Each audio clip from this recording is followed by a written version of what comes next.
Hi all, this is Heath from the Mixed Messages podcast show. I'm here tonight with my dear friend Elisa, and I can't wait to have the conversations we're all going to share tonight. Elisa, thank you for joining me. Thank you for inviting me. Yeah, you and I have sat around and had many fireside chats since we've known each other. Yes, we have. And we often talk about how we need to be recording them. Here we are finally, yeah. Right? And with headphones and a microphone. It sounds good to hear your voice in a headphone set. Yeah, same. All right. Why don't we just talk about a little profiling, right? You know, these are all just friends and family and peers and colleagues and normal everyday people are on this show with me. This is not a celebrity show.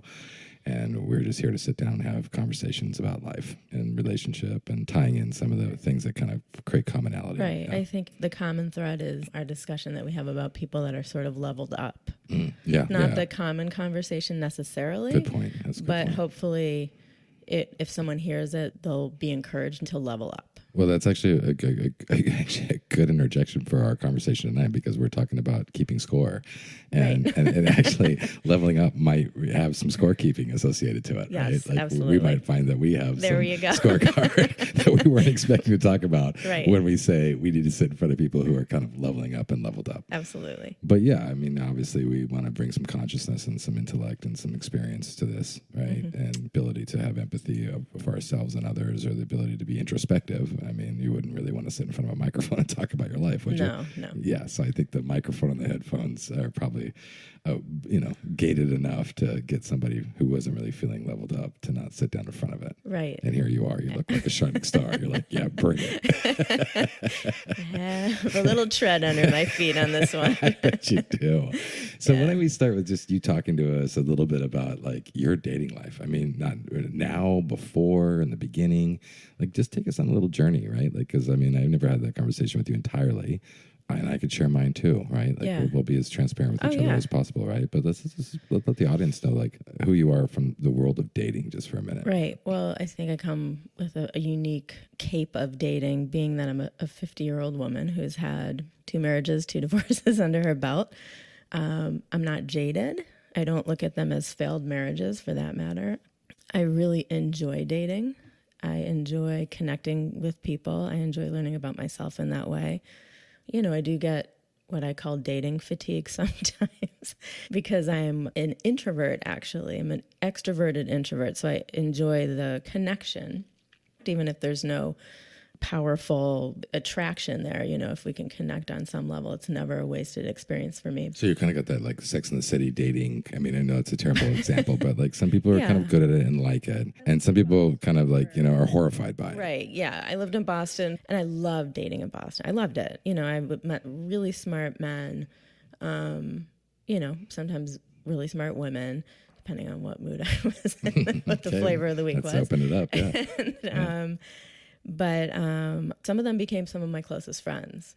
Some of them would become lovers, some of them funny stories, but always learning about myself. It's interesting being 50 now and single again and dating and the sort of in and out of that. So maybe generationally dating feels a little different. Absolutely. Like 20s, 30s, 40s, 50s maybe. Yeah. I mean, I'm okay bowing out of something if it doesn't feel comfortable pretty quick.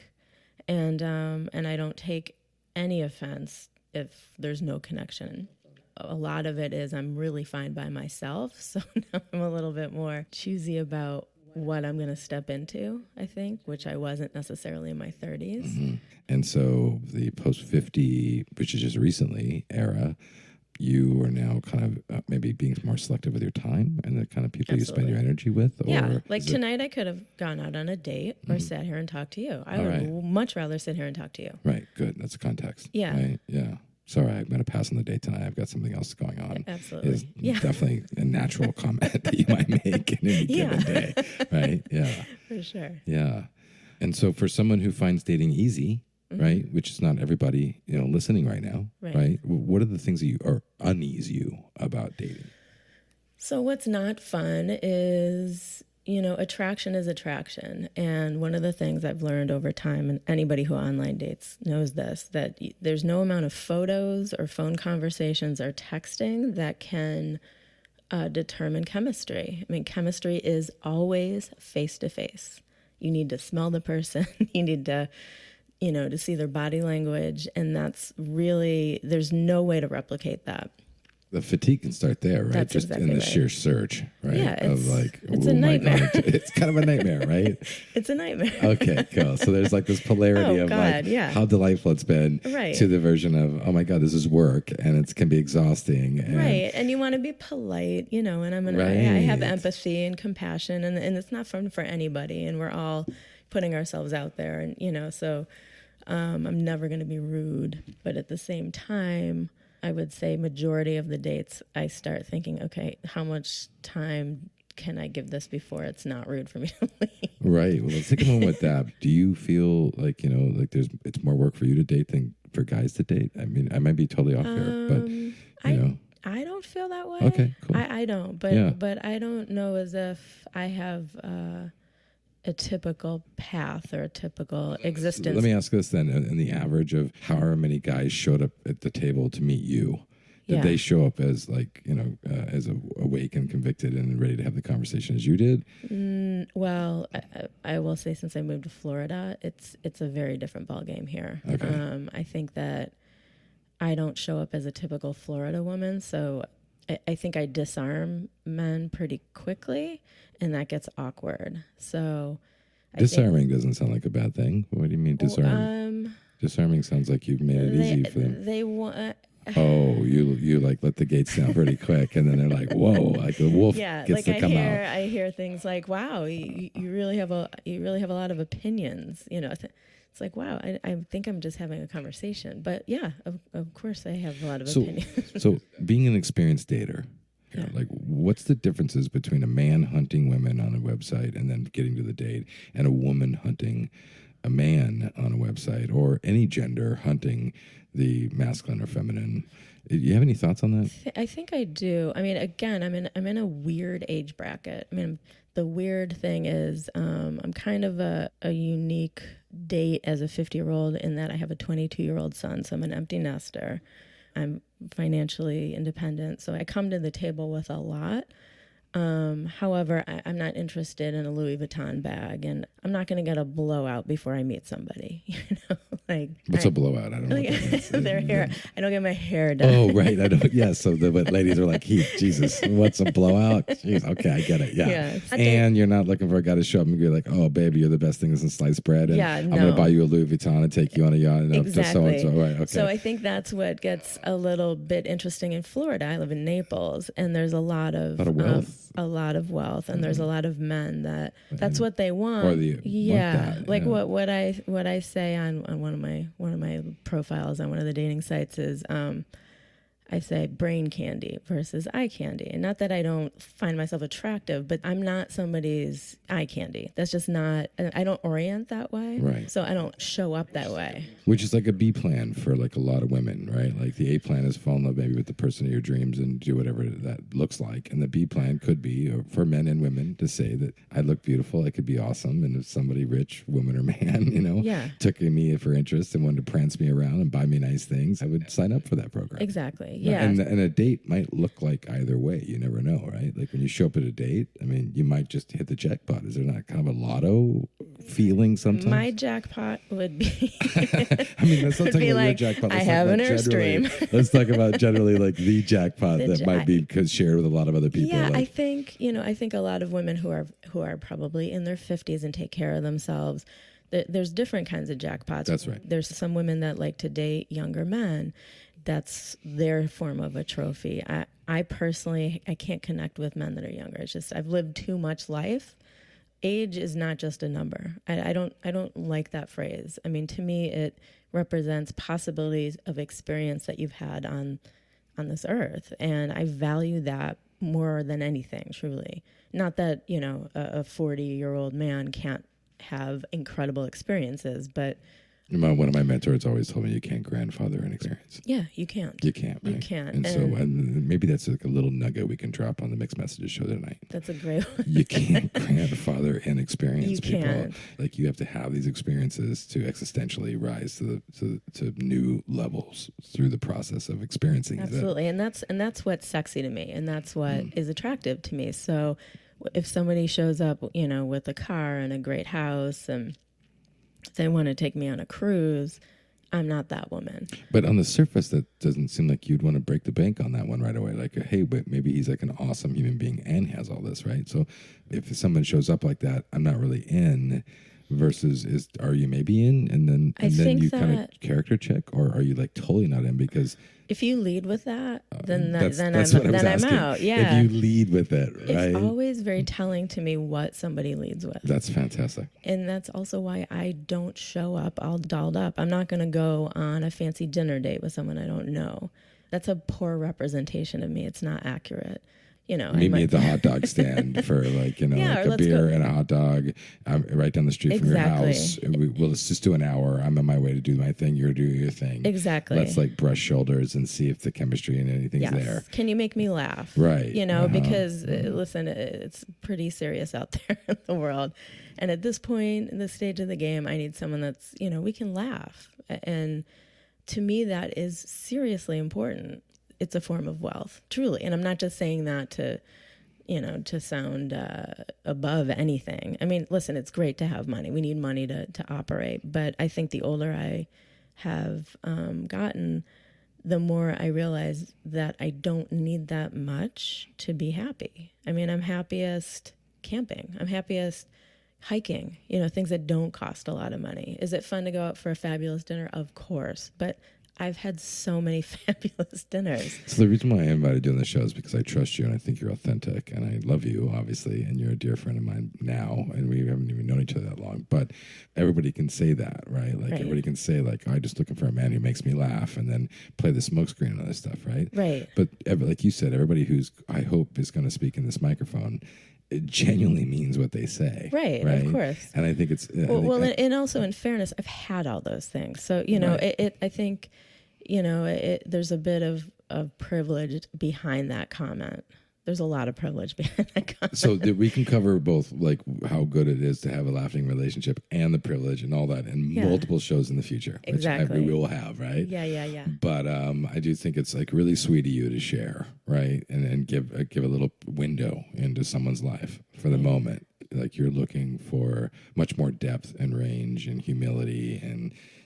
Well, also, I don't need somebody to help me raise my son. My son is 22, so I'm in a different stage. But let's just say it like it is, though. Like when somebody leads like that, I think they're leading with that to say, I could quickly take over power here if you want to give it, right? Like I could be the guy and you could be the girl and we could do the dance, right? And I'm going to open the door in my little hot car and you're going to put on your hot little dress and we're going to spin this whole thing around and we're going to have a good time together, right? Yeah. And that feels very short-lived, I think, for a lot of people who have kind of gone past it, have lived it, right? Exactly. And I agree, like, you know, you have to have the experience of having it before you can say that you don't want it, right? Like, you know, I mean, it's easy to say, oh, I'm tired of that after you've had a ton of it, right? Where other women are like, I've never had anybody pull up at the freaking door with a Ferrari and said, let me take you for a, you know, gorgeous 5-star dinner tonight on our first date. Right. But you're sharing with the audience that you authentically had a place in your life where you that shit doesn't turn you on anymore. It doesn't. I mean,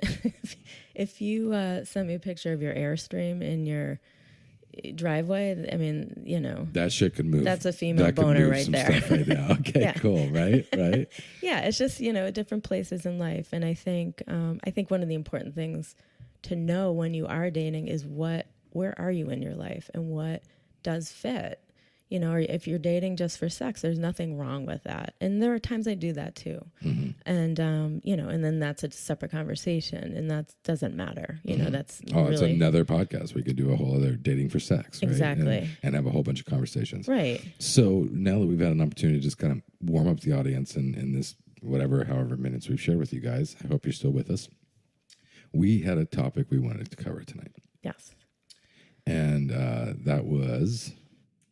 it's this thing that I've noticed happening in various relationships all of the relationships in my life, and I'm sure I do it as well, where you keeping score, and it shows up in different ways. There's the keeping score in the nice way, noticing, you know, oh, this person in the morning makes me coffee, or you know, when I come home from work, if she's home first, she makes dinner. So there's that sort of keeping score But then I think one of the things Heath, you and I have spoken about is this other keeping score, which is a darker form. It's almost like we have a chest in our closet, and every time you fuck up, I'm going to throw that in the chest and shut it. I'm not going to talk to you about it, though.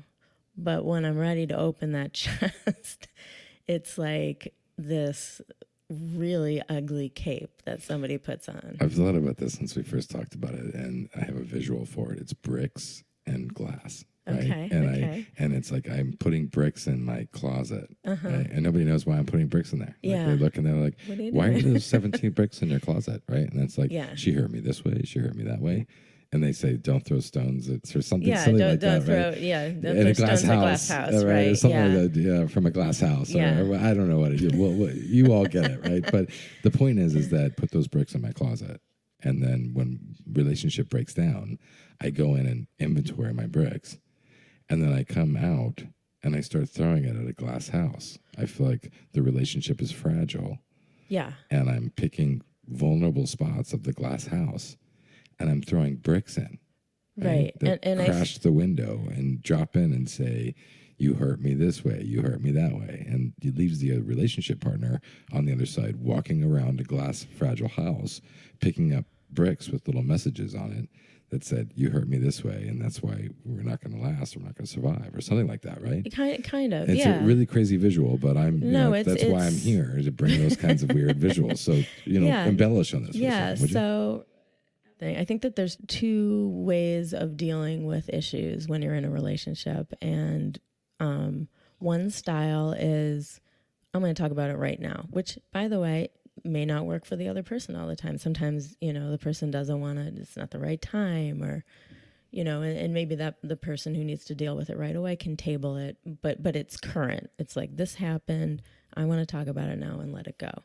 So there's that. But then there are people who silently suffer and then collect those sufferings and then pile them up, as you were saying, as bricks. Right. So we know when we've done it. Right. And we know when others have done it to us.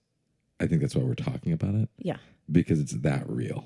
Absolutely. Right. It typically is when the relationship is in a breakdown, and if you've ever been in any kind of couples therapy or marriage therapy, there's typically one of the two of you that will have done that, because you're sitting there in therapy and one of you will start saying, well, you did this back in June, and then last summer you did this, and and you're the other person sitting there like, what? You were talking about that with your own, marriage therapy, right? Yeah. And your ex-husband was absolutely like pulling out all the ammunition. Like he just had so much material to work with. I mean, it was like a machine gun. It was like, crazy. And she did this and this and this, and like almost like an enrollment of the therapist. And we all know what that feels like when we've been there, right? When the other partner is enrolling the therapist on how shitty you are. And then the therapist looks over to you and says, so Alyssa, like, what's your material? And you're like, actually, I'm a little caught off guard here. I don't have any material. Right. I have spent years reconciling it. I'm not here fighting battles that we've done over the last year or year and a half. Just a different We're style. here and now. It's a different style, right? So I think that's another nugget that we're trying to pull. Every human being can be the high and the low, right? What's coming to me in this conversation is that when you're keeping those kinds of scorecards, in my opinion, you're kind of going the low road.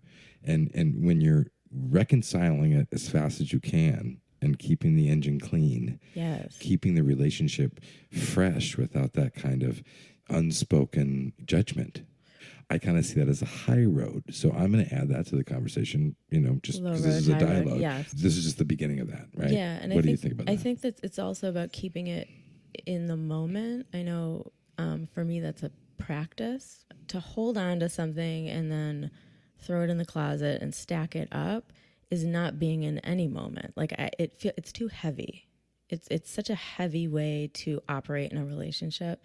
And in my opinion, to keep a relationship clean and fresh and relevant, I don't like to stack things up. So I like to talk about them, and then when I'm done, I'm done. I mean, truly. And sometimes you have to talk about something a number of times because it might come up again. But I like to take each individual incident as that. So that's really gratifying for me to hear that in my ear holes right now. Mm-hmm. This is why I want to do this. Right? Is that I want to set use cases of human beings in the world so we can all decide who we relate to or we don't, right? Like I'm an Elisa or I'm a Heath or I'm a Michelle or I'm a Joe, right? You know what I mean? Like, and so in your case, you know, you are practicing a serious level of presence in your relationships, and you've said it yourself. You think it's destructive, if you will, to stack up a scorecard against your lover while you're trying to be in love with them. Right. It doesn't serve anybody. It doesn't serve the person that's doing it, and it doesn't serve your lover, because what is the end result of that? I mean, nobody likes a statue that was built out of disappointment, and that's what that is, right? That's what those bricks are making, some kind of weird disappointment statue. Right? It's awful. I mean, and nobody can look at that with clean eyes. It's like gross. So tell me about the time when you weren't this person and you were the other side of the spectrum, when you were actually keeping a scorecard against anyone. Oh, sure. Yeah. Well, my first marriage, of course. Okay. I was 24. Nobody should be doing that at 24. That's right. I've heard that. So, you know, looking back at that girl, because she was a girl, you know, and I was lucky enough to marry a really decent human being. I didn't know myself well enough. So when I would feel disappointed by probably myself, looking back, I would make it that he disappointed me. You know, oh, he's a workaholic. That was a big brick. And, you know, he's not sexual enough. That was a big brick. But looking back, my finger was always pointed out. So when your finger's pointed out, I think that's when you're stacking the bricks. And let's just say that one more time so we all get it, right? Because that's what this one's about. When the finger's pointed out, you're stacking the bricks against the other person. Because if you're not happy in a relationship, what are you doing in the relationship? You know, how are you showing up for yourself? How are you showing up for the other person? Did you really go into the relationship for the correct reasons? You know, it's complex. It's not, you know, two people are together for a reason at some point. Sometimes it's just lust. And sometimes you got to own that. So did destruction and grief get you over the old days of pointing the finger to now? Or was it something more graceful and beautiful than that? I mean, it's probably really cheesy, actually. Well, help us out. It was, this is going to sound like a commercial, but in 2000, my therapist encouraged us to do this thing called the Landmark Forum.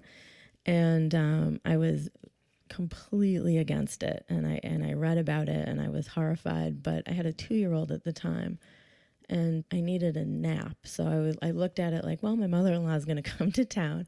I'm going to go do this thing and I'm going to wear layers of clothes and sit in the back and take a nap. That's really going in. Yeah, right? Yeah. That's really powerful.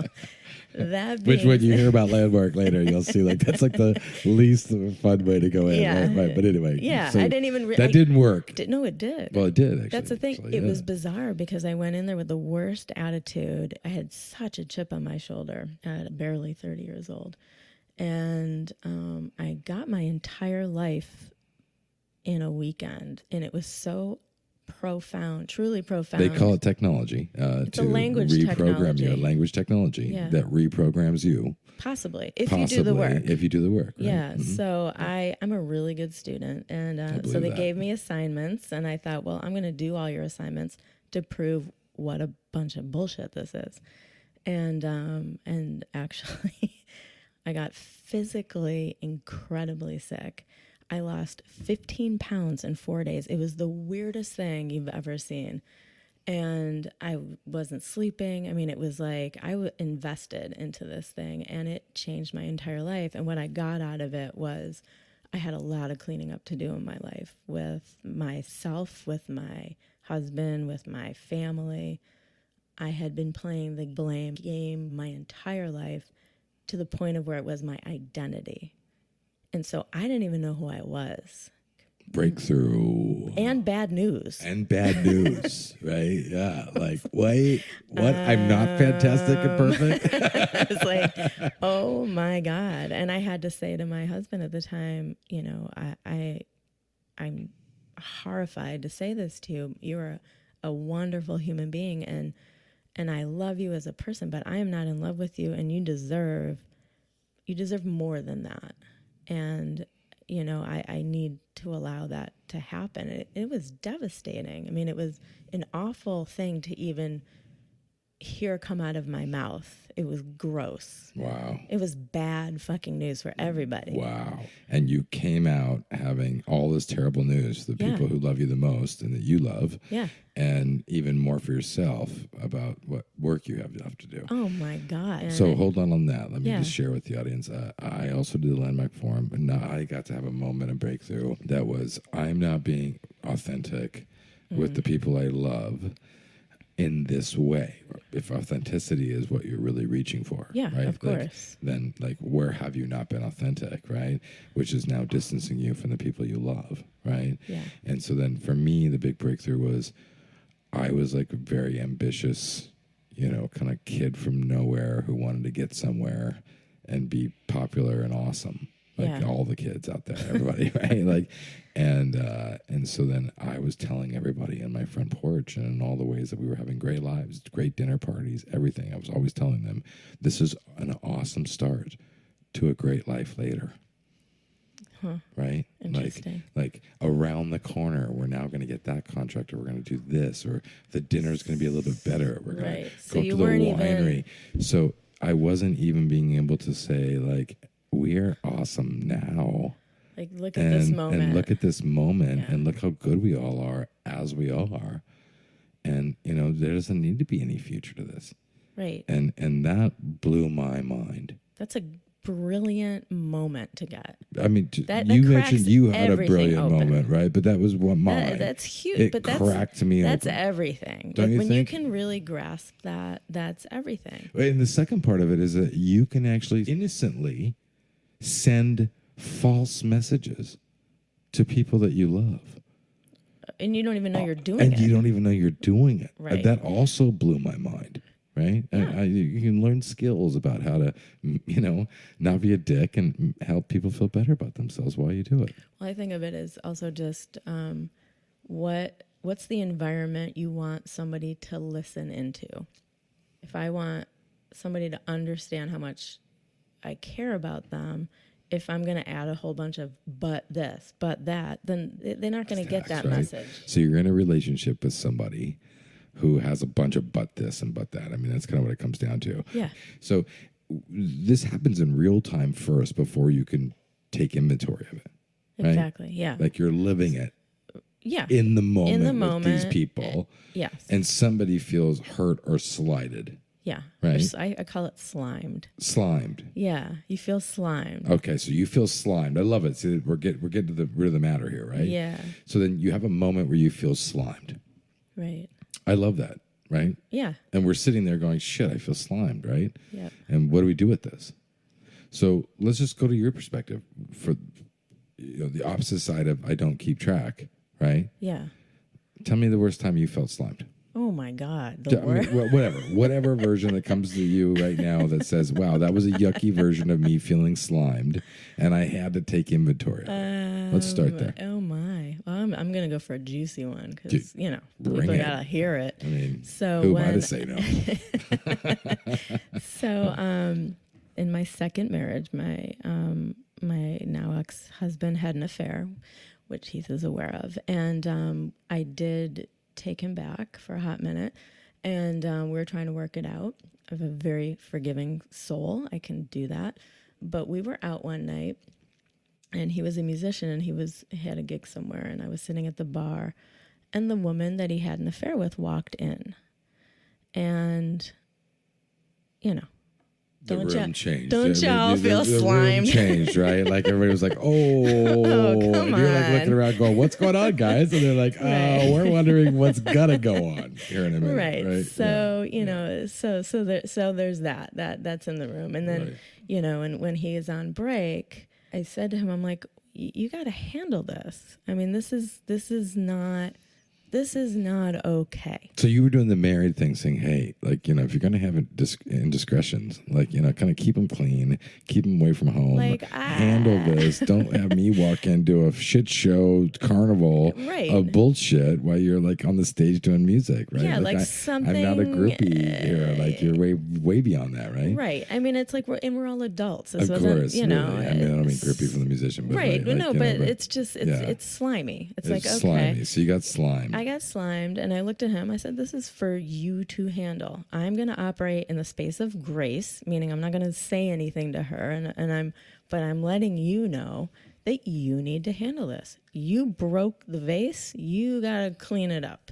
So go figure something out." And he looked at me and said, "I don't have control over what she does. She can go wherever she wants." So, I mean, you know, wow. that's so slimed. That's like slimed. Full out slime. So you heard it here first on Mixed Messages podcast show. If you're looking for dirty, gritty, soap opera, kind of nasty, bottom of the rug shit, we hope to bring that to you too, because we have rage. We do all the fucking gritty, right? So yeah, like that is a perfect slimed. Yeah, it's a big slime, you know, and it's a dicey situation, and it's hard to know how to operate in that. I mean, what do you do? What do you do as the wife? So let's just take it a step further there, right? You know, like, so now let's just say that you show up in therapy with him. Yeah. After this experience. Oh, we did. Which happened, right? Which happened. Okay, so now I wanted to paint for the audience your version of being slime, right? Yeah. While you go into the office with the, you know, like the therapist, and he just begins to unrail on all the ways you aren't and then he awesome. opened the closet of bricks. And then opened the closet of bricks and threw them in glass houses, and like everybody's taking notes and trying to figure it out, right? We didn't even get to talk about that moment of me being slime, because it became all about how I'm a narcissist. That's really important to say really quick. Just say it again. We never got to talk. You still haven't to this day. We have never you discussed and he never got to have that moment particular when issue. I was insulted and humiliated in public in front of everybody in my backyard with our entire circle. Right. And you just didn't find any reason to think that was something that you should be concerned about. It wasn't about that ever. But the silver lining in that, because really there is one. Because there's always an opportunity to grow out of them. They truly, in the moment, you know, no, I was gutted. You know? Gutted. Right? Yeah. It fucking feels that way. Yeah, I was gutted. Right. I was slimed, and then I was gutted. And then gutted. Right. But, you know, and then there's eventually, you know, I did end up divorcing him. So what do you do with all that? Let's keep it light for a second. Okay. Let's go back to, boom, there we go. Everybody saw what happened to you. Now, let's go into the therapist room and let's hear all the shit he threw at you. Let's just, give it up. That's what we do here. Right. You know? So it just was... So you're sitting in the room, female or male therapist? Female therapist. Right. And my ex-husband was very charming, British, handsome, arrogant. To be noted here, apparently.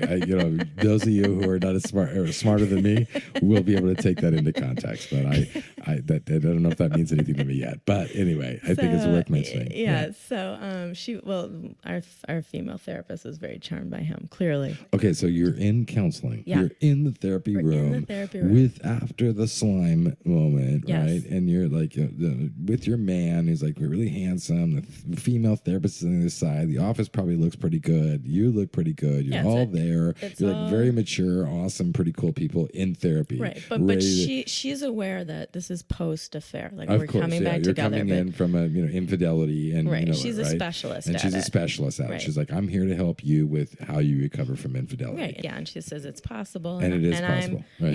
I'm completely signed up for it. Let's just get over the infidelity thing and move on with our marriage. That's good. It's a speed bump. I was calling it a speed bump. How powerful is that? I just want the audience to hear that very clearly. You're in the room. You're coming from the space of, I love my man, going to be a loyal and committed wife. This is a speed bump. Right. We're not even going to think about this in 5 years. And then cut to... Right. Me out here. He opens his mouth. Tell me the story. Right. So I tell what happens to the therapist, and Justin should handle this. It's not my place to handle this, but she doesn't get to just show up at his gigs. I mean, come on. And he pointed at me and said, see, she's a narcissist. Everything is about her. So I don't want your mistress to show up in our public places. Yeah, no, and now that makes you a narcissist. Because wait, help me out. That sounds a little bit. I feel like the audience is going to get lost here. Yes. How do you go between? I'm now having an affair, and we're just now acknowledging it, which you didn't know, and now you're asking for boundaries to the affair until you even get your head wrapped around it, right? So this is these are his bricks. So his bricks look like this. Okay, please. This is why I had the affair, because she's a narcissist. Now this is proof of her narcissism, because she thinks she has to be in control of where my ex-lover goes. I mean, I have no control over her. I don't even talk to her. So I'm supposed to control her. And this is what Elisa wants me to do. Everything is all about her. And this is why I had the affair to begin with. Now, when I get upset, I cannot craft a brilliant argument. I'm not an attorney. And I would call it his attorney mode. And I can't speak into that. He knows that. So he could lay that foundation, and he could use those bricks of, well, yeah, that's an example of Elisa trying to control everything. She's going to try to tell me that I have to handle this thing with my ex-lover. So let's sit on that for a minute, right? Because that was a moment. Right. Like in a room when you were sitting next to the man you have a ring on. Yeah. Your finger. Right. That I took back. You took vows, whatever, and all the things, right? Yeah. And now he has revealed almost instantly, without hesitation, that you're a narcissist, and he's here on the defense. And very good at it. And he's also very good at it. And I can tell the audience, like, I probably fall into that category of a him. Okay, right? that's interesting. Like, to be honest and transparent, right? Like, I've had relationship arguments with people I love and say, no, I need you to answer this question now, or don't tell me, like, you're going to sit on this and simmer on this, or any number of versions where I'm like, Johnny on the dime, ready to have the conversation. And you can kind of tease your emotions out. I can pull different emotions and whatever, right? So I relate to where he's at from, the deviant side of that for myself, right? I am that guy, right? And I'm here to share with everybody all the goods and bads about me, right? That's awesome. That's my mixed messages to the world, right? That's brilliant, because the only way that we can ever really level up and evolve is to know where we're at. Don't you think? Right? 100%. So I get that, right? Yeah. So now you're sitting there, you're at the couch, and now he's revealed, okay, you're a narcissist, not a gentle, sensitive, responsible, boundary creating, like, a committed lover. Yeah. You're now a narcissist. And looking at the counselor, and did you know it in the first session, or did you just stumble through the first session, like you said? No, this was a couple sessions in, because at the beginning he was very, I will do anything to clean this up. Oh, so you entered in. This is important, right? Yeah. Like, we don't want to miss the story, right? So in the beginning, you rolled into, we're going to the infidelity doctor. Yeah. And we're a marriage who just experienced infidelity, and we're going to heal it. And I know people that have. So I knew it was possible. Yeah. And also, I'm not hung up on the sex part. Right. I don't care about that part. You don't. Yeah. No, I cared about the lying. Exactly. Right. So looking back now, I can tell you that when that shift happened was when he started up with her again. I didn't know it at the time, but it's interesting, stacking and stacking. That was the original word that you mentioned to us. Stacking. He was very good at it, and he would pull out bricks. It was crazy. He was like, when we were in Amsterdam 3 years ago, and we were walking down the street on the way to the hotel, and you were mad at me and you told me to man up. I'm like, what? That's stacking, people. Yeah. I like the word stacking. We were like coming up with, trying to work the word. It'll now be on the website. But that's exactly what we're talking about. And we all know who's done it. We've done it. We know what it is. But now we're saying these are the things that each and every one of us have been through in a relationship where you're like, wait a minute. And what I've always said is it means that what somebody's saying is, you don't love me. Not that I'm right, but I feel like that stacking is somebody's inability to truly be present in the relationship. So it's like they're starting to sew up their parachute so they can jump out of the plane and have a parachute of reasons. So if I was going to paint the picture of my version of that it is, yes, I'm in fear in the relationship that I'm in. I'm afraid of me fucking up. I'm even more afraid of them hurting me. And so I can barely be present for this relationship, even though I have it in hand. Yeah. You So see what I'm saying? It's not being present. So I agree with you entirely that it is like an absolute version of not being present. But while like somehow the sundial clicked and you now have this beautiful woman or this beautiful man right in front of you to live this relationship with, and now you're mostly operating on fear, self-sabotage, and self-sabotage. I mean, really, this is a word that I often That's use, right? Such a big that one. You're basically saying, "Holy shit!" Like the lunar eclipse has clicked, and I'm looking at this beautiful person shining back to me, right? And I'm going to figure out all the ways I can self-sabotage this relationship. Absolutely. That's such a huge one, and one of the things that I love about being 50 and have had all the relationships I did is I can smell self-sabotage a mile away. Yeah, probably 20 miles away at this point. It's nice that it becomes so self-obvious, right? Because it should be the most mysterious thing ever, but no, you can see it. I see when other people did it, and in my most recent little short thingy that Heath is aware of, the 6-monther, I noticed about 4 months in, I actually said to my boyfriend, I said, you're self-sabotaging right now. I said, do you see that? And he didn't know what I meant, so I explained it to him. And as soon as I explained it to him, he did that's really interesting. And he did think about it and looked at it, but I could see he was wired to self-sabotage. And that was my invitation out, because I'm not playing that game with anybody anymore. That's just not I'm not interested in that. That sounds beautiful. Right? Like everybody wants to echo what you just said. And I'm going to say that like we're all here on a radio show in whatever ways, traveling. But in that sense, I think we've talked about keeping score. We've talked about stacking, right? Stacking. We all know what it looks like, right?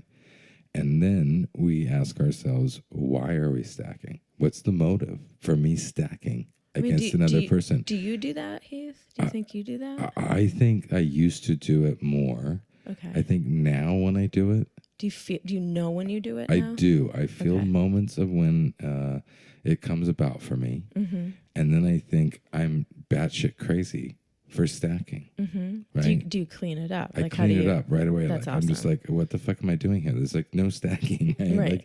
Like that's I'm crazy. I'm too tired for stacking. No, but it wasn't long ago. I will say, like I have notes, from certain emotional relationship moments in an evening where I went and took 37 note points. Wow. Of what the person said to me that night. Oh my God. So I wasn't stacking, you were listening. so to speak. I was listening and then listing and then trying to figure out how I was going to either reconcile. Was that useful though? Because that's a little different than stack. That seemed that's like you way were trying to right? be. No, you were doing something smart. I was trying to do something smart. Okay. I was kind of like, I'm lost in the weeds here. Yeah. Let me just capture all the information I'm and a fan see how of much that. I think is bullshit. I'm going to give you a gold star for that. I'm not a hero here on this show ever. I hope to prove to everybody that I am not. But I certainly will go through all the crazy, interesting, darkest circles and bright ones too, right? And that's what we're doing here today. Yeah. So I should ask you, is stacking the high road or the low road if you had to say yes or no? Oh my God, it's low road. Okay. So low road. Okay. It doesn't serve the person stacking, and it doesn't serve the person they love.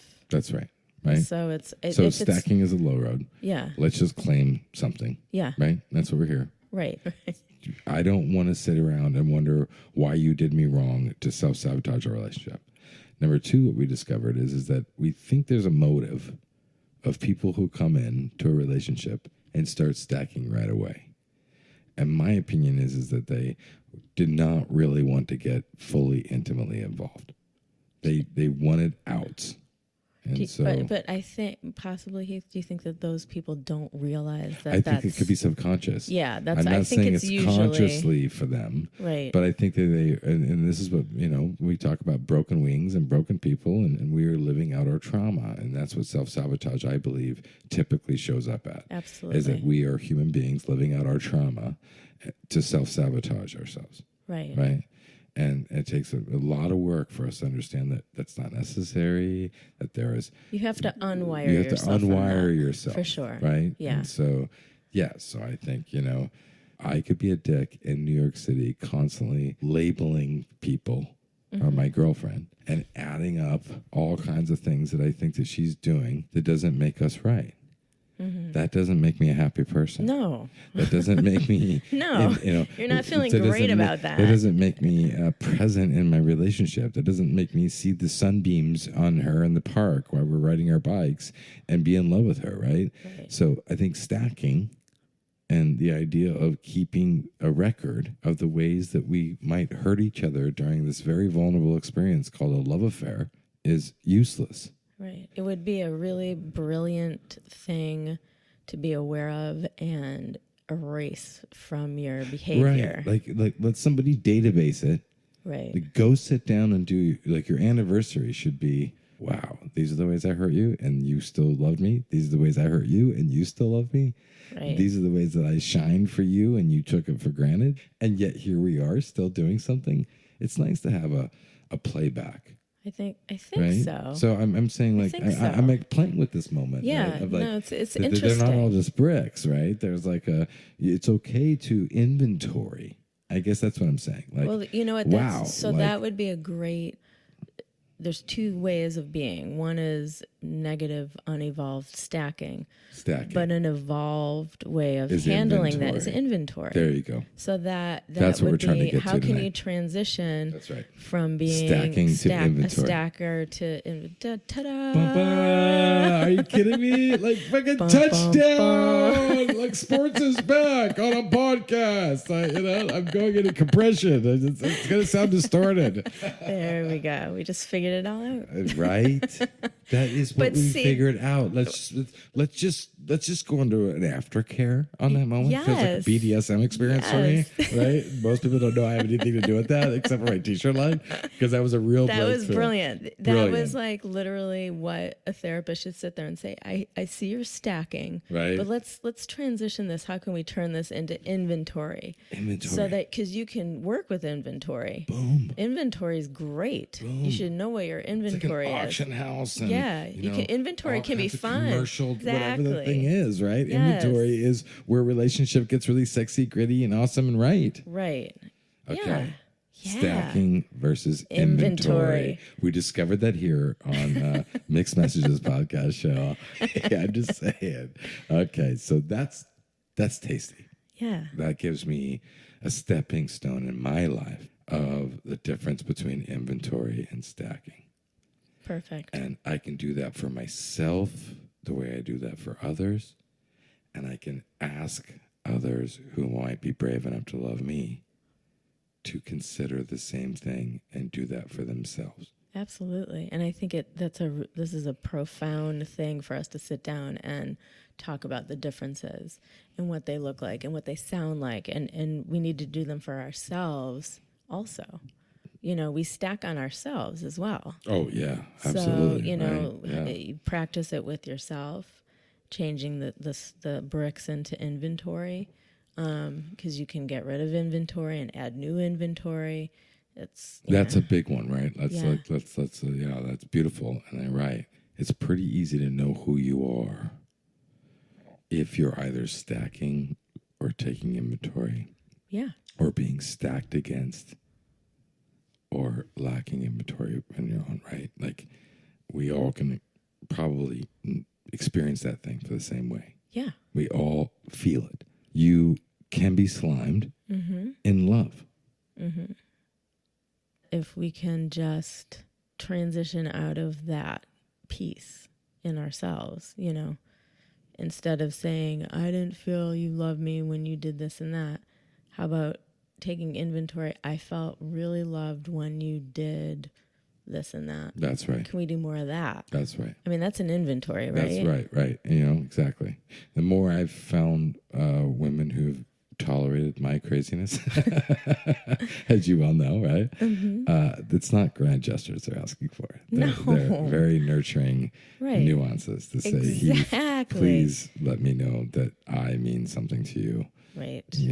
Right? Right. And I believe in that, right? It's so simple. And so what I feel like I got from the stacked versus, inventory conversation tonight, because we didn't even know there was a stacked versus inventory. We didn't. We uncovered that. This is what we uncovered. This is what we try to do here in Mixed Messages. This is the magic of the moment. This is why we were like realizing we're all sending mixed messages. We're feeling mixed messages. We're, sharing mixed messages. There's no way, there's a static and there's an order that we're all trying to reach in the universe, and we're all doing it, right? I know when I'm broken. I kind of know when I'm healthy and not broken. Right. Right? Yeah, 100%. And when I'm broken, I kind of know when I'm stacking. Yeah. That's typically when I'm broken. Yeah, of course. Can we say that? Yes. Right? And this is what I'm trying to get gritty with on the show, right? Yes. So I know when I'm broken, and I'm broken because I'm stacking, and I'm shaming, quite frankly, a person I love. Yeah. When I'm taking inventory, I can say that I'm vulnerable, and I'm not maybe broken. Maybe I'm on the way of being healed and high conscious, but I'm definitely operating on a level of like, go for the high road, like we were saying. And I want to say that you can be broken and not stack. You can be broken in inventory. That's right. That's what I'm saying. Like, I know the difference now, right? And now I know when I'm actually inventorying while feeling broken. Yes. That's a great point. That's like the third version that I didn't say, right? Yeah. But I'm not stacking. Right? And there's no value in me separating or distancing myself from the other person. There's no reason why for me to understand why they did what they did and I don't like it. Right? Like, what the fuck is that? Because now this is bringing a lot of clarity just to my little 6-month relationship. I realized, you know what? This is not what I want. It's not his fault. It's just, I'm real clear. I don't want this. So I need to get out. It's not about me blaming him or making him wrong or stacking or shaming him. It's just, I don't want that. I'm so glad you shared that at the end of this show, because this is what makes our conversation continuous. Yes. Right? Right. You and I are going to be on the show for a long time. According to podcast laws, we have to make a lot of them. Okay. Right? I'm in. So, I'm single. And you're single. I love to cancel a date. Let's share the story. And this gets us to all the next stories. Perfect. You feel me? I feel you. All right. Thanks for joining me. I love you. Love you. Thank you for you. Thank you. All right. Next message is, hey, people. We're here for you like a AM radio station in the desert, fighting all of the signals of the world who are trying to get us to shut our lines down. We want to be here for a real conversation about humanity. And I think that there's a lot of noise out there, and that we don't know which pieces to hear, which pieces to not, how to EQ it. So if you can find any tasty piece of conversation anywhere on the planet Earth that gives you sanity and allows you to be the better you, and that's what we all should be tuning into, and we're able to bring more of that day in and day out for you at the Mixed Messages podcast. So let us know if we don't, and let us know when we do. We love you.